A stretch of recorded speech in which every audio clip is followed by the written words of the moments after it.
Pues entonces, hombre, don José María, tuve la suerte y el privilegio de conocerle.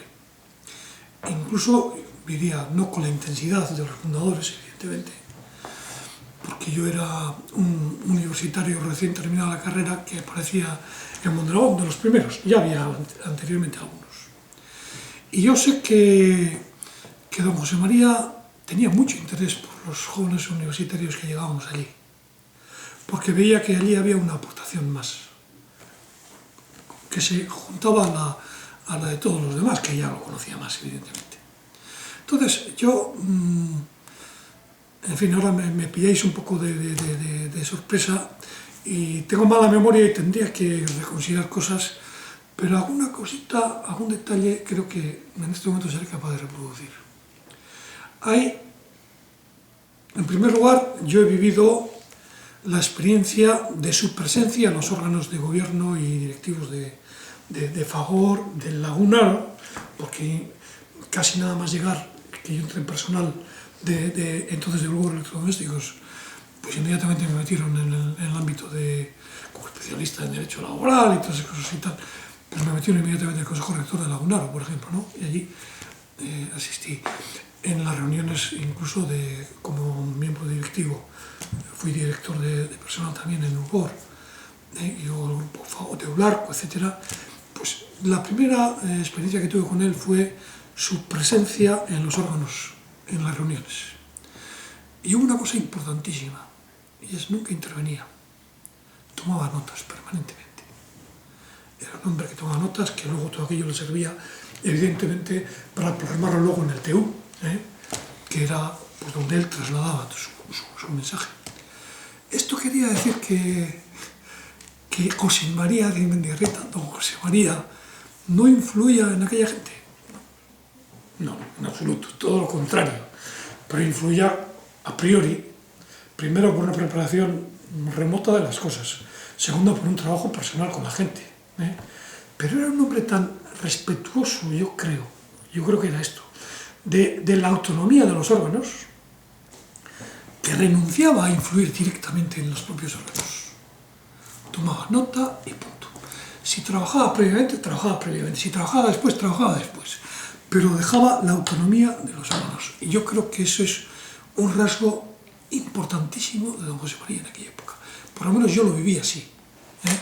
Dije, un hombre con un poder tan tremendo, poder, digamos, moral, sobre todo aquella gente, todo el mundo lo hubiese admitido, que hubiese intervenido, que hubiese participado.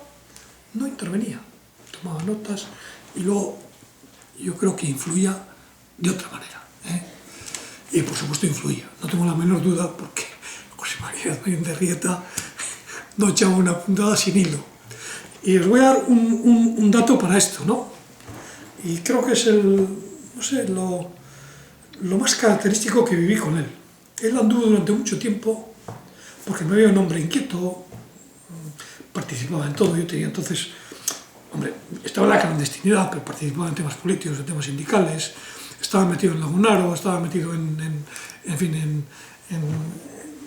trabajando muy intensamente y con una gran militancia, yo creo, en esa experiencia cooperativa. Y el hombre me veía inquieto y me veía... Y decía, este hombre puede aportar cosas porque es activo, opina, tal, puede aportar cosas en el TU. Y me pedía artículos para el TU permanentemente. Claro, yo estaba entonces con una militancia política y yo decía, y pensábamos entonces, incluso a nivel de grupo, que en aquel momento estaba, que no es necesario mencionarlo, yo pensaba, este es un órgano, y pensábamos, este es un órgano que yo creo que deberíamos de crear un consejo de redacción, pero un consejo de redacción amplio, en el que estuviésemos presentes un poco las distintas formas de ver y de interpretar el mundo cooperativo y tal, ¿no? Yo estaba entonces en un posicionamiento pues, muy socialista, pues, militante y tal, y desde una perspectiva socialista pues creía que yo tenía, y sindical, pues creía que podríamos tener una impronta específica y tal, ¿no? Y me acuerdo perfectamente que yo le dije, mira, José María, yo lo voy a poner como condición esto, porque creemos que no tiene suficiente pluralismo aquello. Y en aquel momento yo me atrevía a todo, a decirle a don José María lo que tenía que hacer, fijaros, qué atrevido era, ¿no? Muy joven. Y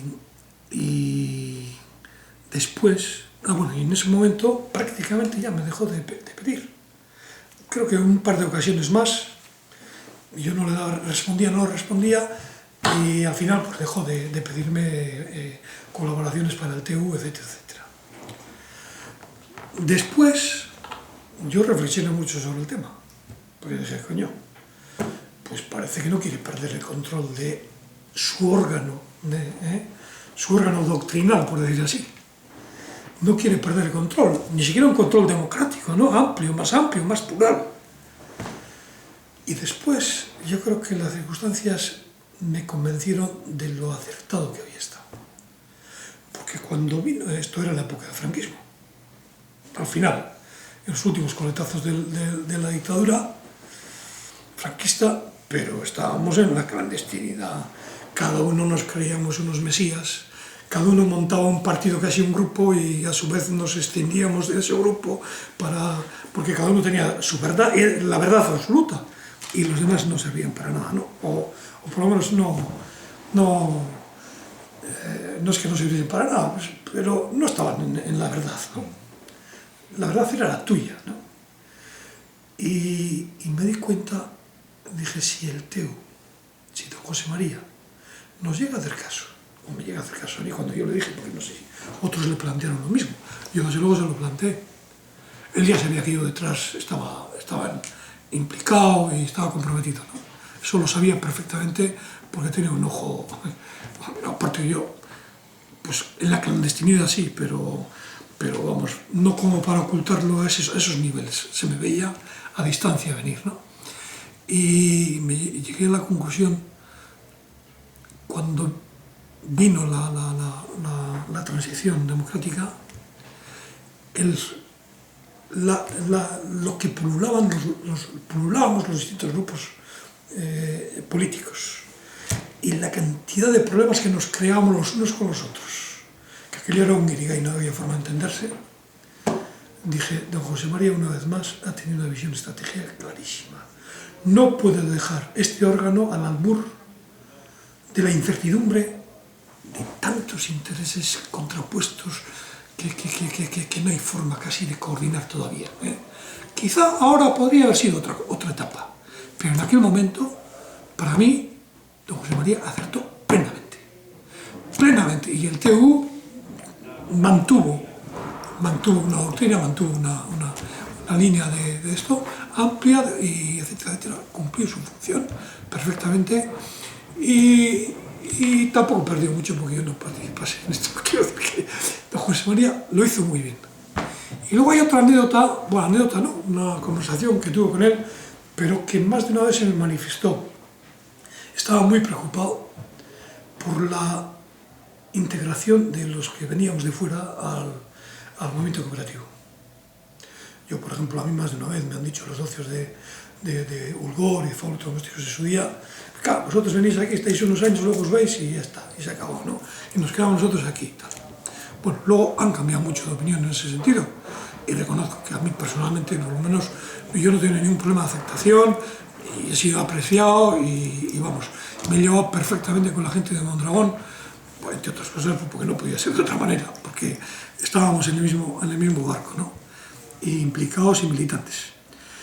Pero don José María le preocupaba este tema, y me dijo un día, quizá no me preocupéis tanto vosotros, los que estáis metidos aquí en el ajo, estáis trabajando, tenéis motivación, tenéis muchas cosas que hacer por delante en la vida, tenéis oportunidades de desarrollaros profesionalmente, humanamente, socialmente. Me preocupan vuestras mujeres, que no son de aquí. ¿Cómo van a aguantar esto? ¿Cómo van a aguantar el ambiente de Mondragón? Esto es algo que me llamó la atención. Dije, por un lado, sabe valorar que la implicación que tienes tú es motor como para poder aguantar muchas cosas, que puede durar o no puede durar, pero mientras dura estás motivadísimo, y estás implicado y estás integrado. y sin embargo se dan cuenta que esta otra que tu pareja, pues de alguna manera está un poco arrastrada, ¿no? Porque, bueno, en aquella época yo creo que también teníamos una mayor... era más machista todavía, incluso la sociedad, de lo que es ahora, también lo es, pero era mucho más machista, es decir, las mujeres pues condicionaban o subordinaban sus proyectos de vida básicos a lo que hacía su marido, fundamentalmente, si por lo menos tenía perspectivas profesionales interesantes, ¿no? Y esto es algo que también don José María lo captó perfectamente y decía, tenemos que conseguir de alguna manera que esta gente también se sienta integrada, porque si no vamos a perder a los cooperativistas de fuera. Y estas son dos experiencias a nivel personal que he tenido con él, pero muy interesantes y que vamos. Y luego ya con una valoración global,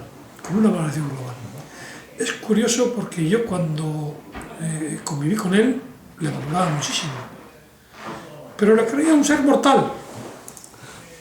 Decía, bueno, sí, es importantísimo, pero bueno, tampoco es como para que pensemos aquí que no.